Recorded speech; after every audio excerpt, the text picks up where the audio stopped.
ஒரு நாள் பூமியின் கடற்கரையில் ஒரு விசித்திரமான விண்கலம் வந்து இறங்கியது. அதிலிருந்து ஒரு ஏலியன் வெளியே வந்து, ஹா ஹா, இந்த பூமியை நான் கைப்பற்றப் போகிறேன் என்றது. அதை பார்த்த ஒரு குட்டி மீன் கோபமாக, என்னது, எங்கள் பூமியை கைப்பற்றப் போகிறாயா? முதலில் என்னை தாண்டிப்பாரு என்றது. ஏலியன் தனது லேசர் ஆயுதத்தை எடுத்தது. ஆனால் மீன் பயப்படவே இல்லை.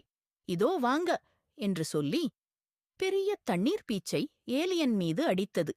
ஐயையோ என்று ஏலியன் வழுக்கி கீழே விழுந்தது. கோபமான ஏலியன் மீனை பிடிக்க ஓடியது. மீனும் வேகமாக ஓடி நீந்தி தப்பித்தது.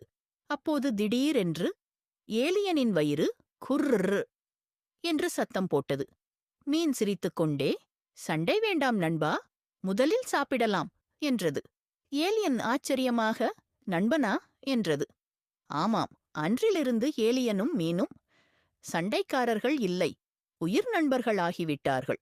சண்டை வந்தால் வெற்றி பெறுவது யார் என்பதல்ல முக்கியம், சண்டையை விட்டுவிட்டு நண்பர்களாக மாறுவதுதான் உண்மையான வெற்றி. ஒற்றுமையே பலம். சண்டையை விட நட்பே சிறந்தது. நாம் ஒன்றாக இருந்தால் எந்த பிரச்சனையையும் எளிதாக வெல்லலாம்.